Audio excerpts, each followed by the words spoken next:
আসসালামু আলাইকুম। আমি অ্যাডভোকেট মোহাম্মদ আলাউদ্দিন, চট্টগ্রাম জজ আদালত। আজকের আলোচনার বিষয় আমাদের শিশুরা কার কাছে নিরাপদ।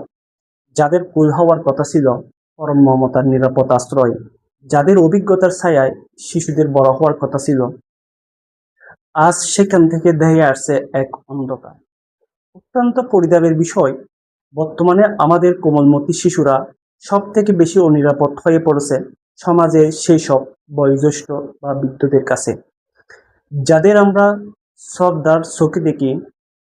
বলছিলাম চট্টগ্রাম সীতাকুণ্ড ইকো পার্কের গহীনে পাহাড়ে ঘটে যাওয়া সেই 7 বছর বয়সী শিশু জান্নাতুন নাইমা ইরার কথা।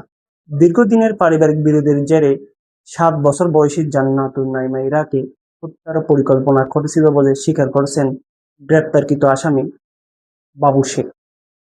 শৈশবকে ছিন্নভিন্ন করার এই পৈশাচিক লালসাকে আমরা কেবল ঘৃণাই করি না, বরং একে সমাজের নৈতিক দেউলিয়াতের চরম পরাকাষ্ঠা বলে মনে করি। বয়স কিংবা সাদা চুল কখনো কোনো পাপাচারের ঢাল হতে পারে না। মনে রাখবেন, দুর্লভ দৃষ্টির কোনো বয়স নেই, আর অপরাধের কোনো সামাজিক পদবি নেই। হিংস্র পশুর পরিচয় তার বয়সে নয়, বরং তার থাবা।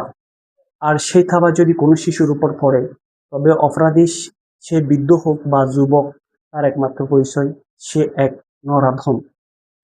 তাই সচেতন হন, আপনার শিশুর প্রতি খেয়াল রাখুন। ধন্যবাদ সবাইকে।